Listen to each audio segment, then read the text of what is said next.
I'm Larry King. He is always outspoken, opinionated, and one of a kind. He's Ron Paul. He joins me from Clute, Texas. Former congressman. He's a physician.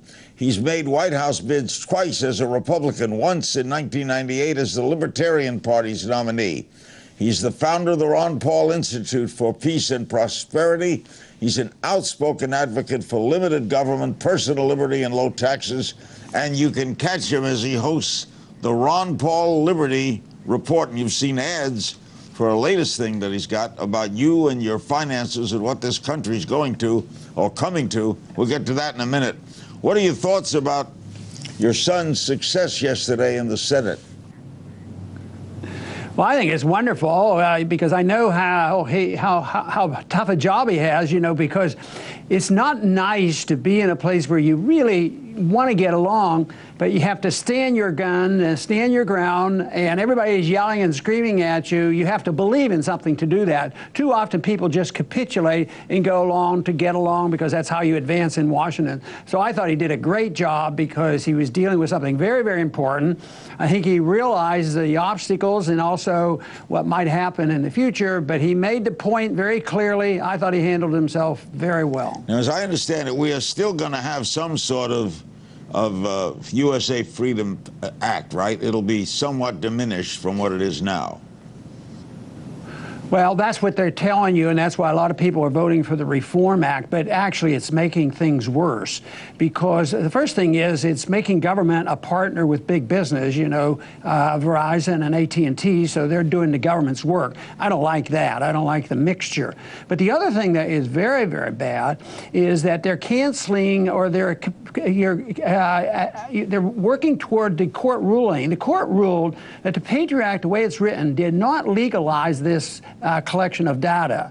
And now what they're doing in the reform package is making sure that the law says this. When the court ruled, they didn't rule on the Fourth Amendment. They just ruled and said, well, the Patriot Act is pretty vague on that. It doesn't say that you can do this. So they're correcting that. So one thing in Washington, when they have reform of something, you cannot trust them because reform usually means they're making things a lot worse. And also you have to be very, very cautious about anything about a Freedom Report or the Patriot Act. I thought that was very unpatriotic what they were doing, but everybody, after 9/11 said, oh, well, we can't vote against the Patriot Act. So I think the Reform Act is a very, very dangerous thing to go. It's not a slight improvement, as some people argue. It's a dilemma to many people. He said, your son said yesterday, I acknowledge the need for a robust intelligence agency and for a vigilant national security. I believe we must fight terrorism. I believe we must stand strong against our enemies. But we do not need to give up who we are to defeat them. In fact, we must not. There has to be another way. Do you agree totally with that statement? Well, probably just very, very close to everything, but the point is very important.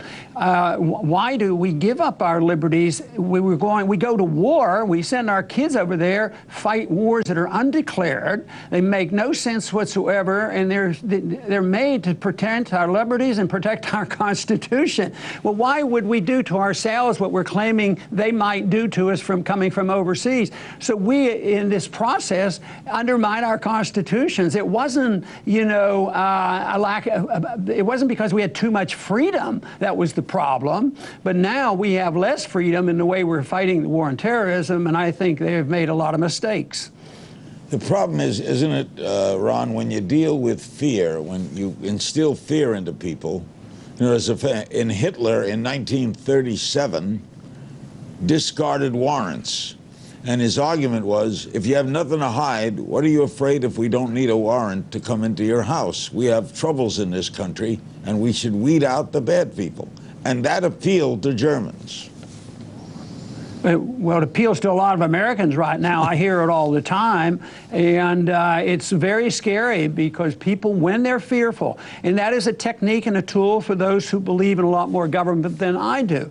They want to make the people fearful, but they can do this in economic policy too. Well, if the government doesn't take care of you, there will be poverty and everybody's going to suffer, but the government has these programs, and look how many people are suffering right now. The middle class is getting wiped out, so that hasn't worked. And of course, the fear around around the world is that we have to spread Americans' greatness. We have to have a program of promoting democracy around the world. And what do we end up with? A lot of constant wars. If they do have an election and they don't elect the person we want, we go and get rid of him. So, no, I think that idea that we are exceptional and that we can tell the world how to live is the wrong approach. I think we can be an exceptional nation. We have been an exceptional nation, but we should set a standard. We should practice civil liberties. We should have a good economy and let people say, hey, you know, America is great. Wonder what they're doing. Maybe we ought to follow them. But for us to use authority and force and guns and threaten people, I claim we've only had two kinds of foreign policy. If other countries will do exactly as we say, we give them billions and billions of dollars. If they don't do exactly as we tell them, we turn on them and we kill them. And I think there's a third option, and that is, you know, a little bit of diplomacy and a little bit of common sense. Your son's party, though, is the one that probably most favors the Patriot Act. He ran against his own party, in a sense. How will this affect him, do you think, in the Republican primaries? Well, it's a challenge, but I found out that we were able to do quite well by inviting people in that otherwise wouldn't vote in the Republican primary. But I also believe that you don't sacrifice truth. If you believe in something and if you believe that the Constitution is right and the Fourth Amendment is right and privacy should be protected, you know, that individual who promotes this isn't the problem. The problem is that too many people wimp out and say, well, you know, we have to be safe and we have to give up our liberties if we don't have anything to hide. And they give more and more authority. Let the government go into business with big business, and that, of course, is bad. And let the financial situation just get worse. No, if that's what they believe, to go along with them would be, in my mind, criminal. It would be sacrificing your whole soul to go along because you think you're going to do better. But what we need to do in this country is make sure that the majority of the American people really want their freedoms back again. And quite frankly, I think we'd be a lot safer, there'd be a lot more peace, and this economy would be a heck of a lot better, considering the trillions and trillions of dollars we spend on the war machine, military industrial complex, and how about the many, many trillions of dollars we spent bailing out the rich when the economic crisis hits. That can all change. We could have such a different situation, and I just sort of sad that more people don't wake up and listen to the truth. You think it will change? The country and the world? In the economic policy, are you optimistic or pessimistic? On the short run, I'm very pessimistic. We have to go through the ringer, but I'm optimistic about how things are going, because the undercurrent in the intellectual community in many universities and outside the universities on the internet, liberty is once again a very precious issue, and it's being debated, and the young people are paying attention. I think it will take another generation. I do not think that you can have this much debt and malinvestment and privileges that are built into the economy. I think that has to be eliminated, which will be painful. But if we prolong the agony and keep bailing out people and dumping the debt on the people, this will go on for many, many years, just like in Japan. They will not admit that there was a problem and you have to liquidate debt and the malinvestment. So I see that as a problem. This weekend, Ron, CIA Director John Brennan said that critics of the Patriot Act were involved in political grandstanding and crusading for ideological causes. He called the tools in the Patriot Act important to American lives. And when you express a threat like that from the CIA director in a Democratic administration, it's going to carry weight, isn't it? Well, I think that's totally misleading. He's working on getting people fearful. And Brennan is the guy that was in charge of the torture program and the assassination program. And now he's the chief of the CIA. So I don't think he's a standard in any way whatsoever for defending American liberties. Your son recently stirred a lot of controversy when he asserted that the hawks in the Republican Party were to blame for the rise of ISIS. He said that everything that they've talked about in foreign policy has been wrong for 20 years. And I know you were against the war in Iraq. Right, and I think it's more than 20 years, and I think it's more than just Republicans. I think it's a mentality that's been around for many, many years, even all the way back to World War I, when we assumed that we had to be the policemen of the world and make the world safe for democracy, and it's ongoing. This is why I think our problems can only be addressed with education and philosophy, because it's not a partisan thing. I want to see a revolution, a peaceful revolution in this country, but if it's successful, it will infiltrate Democrats and Republicans and all independents, that liberty should be the issue, that a financial system built to help the wealthy, and an intrusion on civil liberties, all these things, we have to change the foreign policy. But it's an intellectual thing. It's not just the hawks in the Republican Party, because quite frankly, there's just as many hawks in the Democratic Party. I mean, with our president now, who says a lot of good things about backing off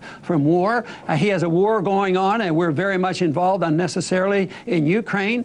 He's a participant in the civil war in Yemen on Saudi side, and we're in a lot of places around the world. So it is bipartisan, it's philosophic, and we have to have people once again believe in liberty, a foreign policy that defends America, but is not the policeman of the world, and we don't have the right nor the facilities to throw our weight around and tell the rest of the world how to live. Do you think national security issues will be a big part of the debate in the presidential election? Yeah, and I think there'll be a lot of demagoguing too, because people have already started it. Rand suggests that there is a different way, and there's some flaws. So all the hawks come on it. Democrats and Republicans will come down because they belong to the military-industrial complex. They belong to the financial system. And no matter what the rhetoric is, and no matter how populist they sound, yes, they're going to come down hard on foreign policy. For some reason, it is the big issue. There's a lot of money involved, whether it's the foreign aid money or whether it's the military-industrial complex. If we're building a bomber, it's always built in 50 states to make sure that nobody votes against it because it'll be bad for jobs. See, that is the gross distortion of what we have to deal with. And the major thing that Dwight Eisenhower worried about when he left office. We'll be back more with former Congressman Ron Paul. You always know where he stands. We'll be back right after this. Taking my guest is Ron Paul, former Republican member of the House of Representatives, one-time Libertarian presidential nominee. He made 3 runs for the White House, and now his son, U.S. Senator Rand Paul, is aiming for that office. He's the founder of the Ron Paul Institute for Peace and Prosperity, and he hosts the Ron Paul Liberty Report. You can get information on that on the internet. What are your concerns about the Trans-Pacific Partnership trade deal? Well, I'm not for it, and the main reason is it's an illegal transfer of power. So even if there happens to be something good in it, you don't sacrifice the Constitution. The Constitution is very clear that Congress has the authority to regulate commerce.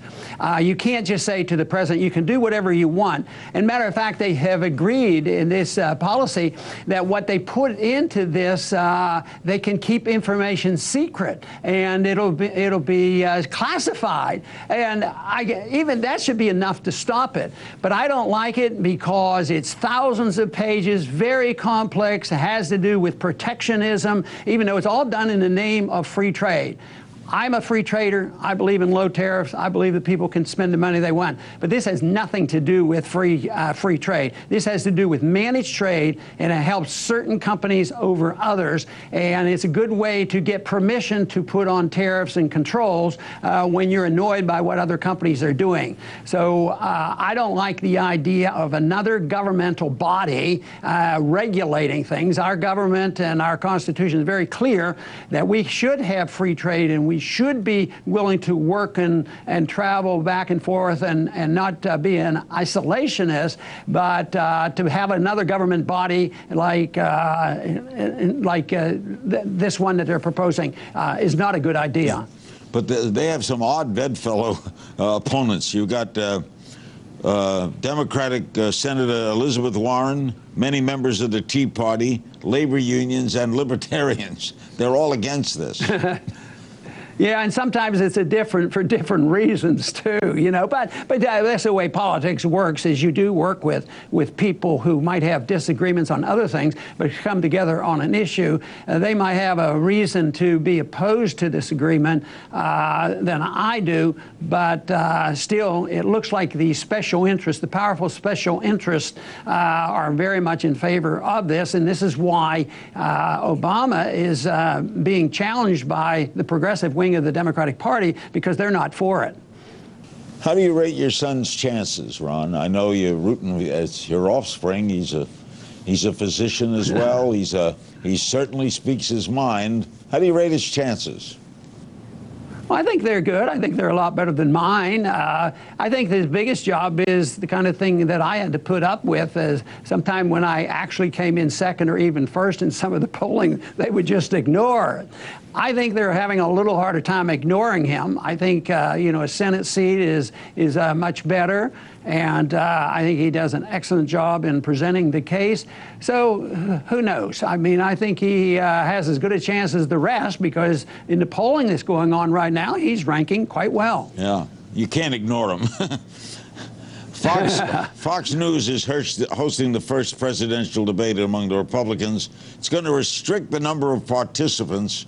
Contenders have to place in the top 10 in 5 major national polls to participate. What do you think of that? I don't like the debate process. You know, in 07, when Fox was holding the first one, about 2 days before it was being held, and I was doing very well in the polls, they just uninvited me, you know, which was, as far as the campaign goes, it wasn't very helpful. So, no, I think there has to be a better way of choosing. I mean, it's sort of like, why do the candidates roll over, you know, and abide by the rules of some commercial organization that has an agenda? And, you know, Fox certainly has a very powerful agenda, so who knows the rating. I know that even on their polling after debates, I usually won all the polling, but they say, well, there's a mistake, and they would ignore it. So no, I don't like the idea that somebody like Fox has sort of monopoly control over how a debate will be run. Do you think your politics hurt or helped your son? It probably helps more than it hurts, but, you know, because I was independent, he's rather independent. If you're working for the status quo, it provides some problems, but I think he does a much better job at overcoming that. And, you know, here he has McConnell has endorsed him, you know, for the presidency. So I would say that he's done pretty good at trying to work within the Republican Party, and that's been one of his goals. But he also has claimed that he has to grow the Republican Party, and that's why he has spent so much time on civil liberties and the drug war, and how minorities have been mistreated in the drug war. I think that is very good. So I think that he's done quite well in that regard, but it's also a challenge, obviously. You were in Congress when Dennis Hastert was Speaker of the House. I interviewed him a few times. How do you react to the indictment? Total surprise and shock, even though I didn't know him. I mean, I probably said hello to him a couple times, but I never really had a conversation with him. But his image and for me was exactly like most people are reciting now. You know, how can they believe something like this? And it's all I know is it's a sad tragedy. Ireland voted to change its constitution, civil marriage okay to same-sex couples. I know you've been opposed to that. How did you react to that Catholic country voting to okay it? And are you running against the tide? Oh, no, I think you misquoted me there. I've never been opposed to it. I don't like national laws. I like state laws. States can do whatever they want. But the principled position in a free society is that governments aren't involved. Why do you have to get a license to go get married? Why can't we go to the preacher or the priest and get married and call ourselves married? So in a free society, anybody can be married and call it what they want, and that would be it, and you'd solve all these problems. Well, the of state's who's involved. married and who isn't. States involved, I guess, because of children, right? Well, yes, and too many. We have too many laws. You know, I don't like the drug laws. I don't have marriage laws. I don't like licensing. Licensing in general is very bad. You know, if you're a hairdresser, the big companies will try to put you out of business, or the whether it's a plumbing company, oh, you don't have a license to do plumbing. Welders have to have licenses. It's a gimmick to limit entrance into a trade. So all licenses are it serves an agenda. I think a marriage license is the same way. We don't need a marriage license, and we don't need to fight over the definition. Here, you know, should you have the law change the definition of something for a lot of people who don't want it changed? So if you just ignore and let people do what they want, all of a sudden it's a non-issue. All right. You want to abolish the Federal Reserve. We'll get into that on our next interview with you, because I always love having you on. But we have some social media questions for Ron Paul. Don Fenster asks, would you support using military force to prevent Iran from obtaining nuclear weapons? No. That's simple. No, I figured you'd. Eric Sweigel wants to know, what's your stance on genetically modified foods and the herbicides that are used with them? Well, you don't want a lot of regulations. You don't want to make the final decisions on that. The market can handle it, but the consumer and anybody who has a consumer organization ought to be, you know, taking care of the warnings of that, because I think there's a lot of questions about it. But a lot of that stuff, when it comes to growing corn and different things, things get modified, and there's a lot of government regulations and permissions and licensing going on there. So, no, but you don't want to prohibit it, but there's every reason in the world why people should pay attention. Matter of fact, the this modified organizations, I mean, they are being curtailed. I see the advertisements all the time, and because the people have awakened and decided they don't want this kind of stuff. So it can be handled. In a free society, you'd have a lot more of these citizen organizations that would be providing the information and wouldn't be biased, you know, by government laws and people getting influenced by high-paid lobbyists. That's what happens when you have some of this go on. And all you have to do is get a lobbyist and get somebody in Washington to lobby for you. Sort of like the drug industry is that way. So I don't like that method. There's always an alternative, which is probably better than a government regulatory system. Salvatore, on our politicking blog, what are your predictions with Iran and the nuclear deal? Well, this is one area where I think that Obama has done reasonable things. I think that he's doing a reasonable thing on Cuba.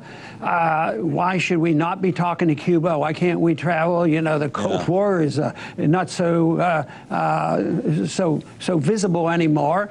And I think we should be talking to the Iranians. One you mentioned before about building up fear. I think the fear is way over the top when it comes to Iran. When's the last time the Iranians invaded to occupy a neighboring country? I think it's like 250 years ago. I mean, that is not their goal, but everybody has an axe to grind, and you have to look behind the scenes on exactly why. Well said. But I don't want them to get a nuclear weapon, but to go to war over this. I mean, just think of the agitation of the last 15 or 20 years about trying to prevent the Iranians from getting a nuclear war, and all the screaming and hollering about it on a weapon that doesn't exist. What about the Cold War? During the 60s, I was in the military for 5 years. There were 20, 30,000 nuclear weapons held by madmen, and we didn't get hysterical about it. We didn't have to say, well, we have to go to war. All we had to do is wait to show that their economic system was deeply flawed. But this whole idea of going to war on the pretense that the Iranians might get a weapon, and so far, our intelligence agency, as well as the UN, has never claimed they have broken the treaty of the Non-Proliferation Treaty. And there are some countries in the Middle East that have nuclear weapons, and they never even joined the Non-Proliferation Treaty. And nobody seems to worry about them. Ron, it's always great talking to you. Stay well. Very good. Good to talk to you, Larry. Ron Paul, great guy.